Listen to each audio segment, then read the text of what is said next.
শ্রোতা বন্ধুরা, আজকের রাতটা একটু অন্যরকম।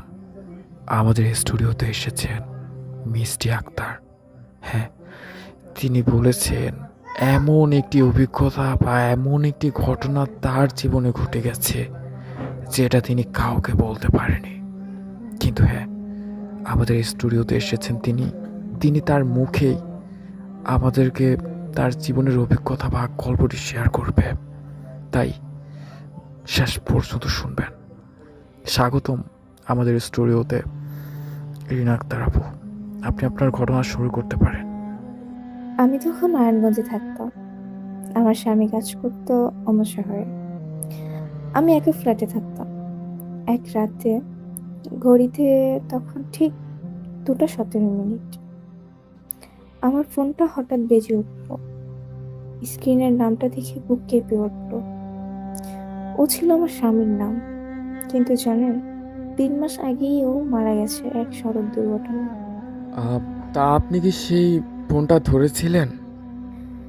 আমি সাহস করে ফোনটা ধরলাম। ওপাশ থেকে নিঃশব্দ, শুধু কার যেন ভারী নিঃশ্বাসের শব্দ। আমি বললাম, কে?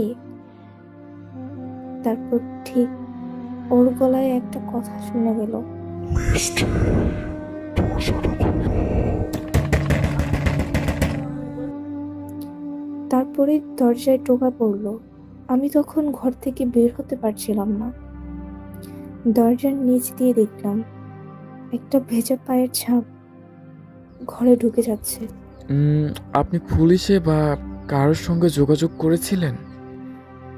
সকালে প্রতিবেশীরা এসে দেখে আমি অজ্ঞান হয়ে পড়ে আছি। ফোনটাও তখন ওর নামেই বাজছে, কিন্তু কল লগে সেই নাম্বারটা ছিল না।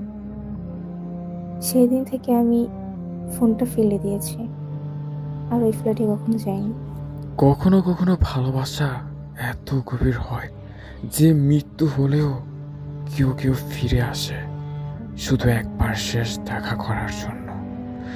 আজকের রাত এখানে শেষ। আশা করি আপনি একা করে ফোন বাজলে দরজাটা খুলবেন না। হ্যাঁ, হয়তো সেখানে কেউ আছে। আজকের স্টোরিটা আপনাদের যদি ভালো লাগে অবশ্যই কমেন্টস করে জানাবেন আপনি গল্পটি কোথা থেকে দেখছেন। পরবর্তী এপিসোডের জন্য সাথে থাকবেন।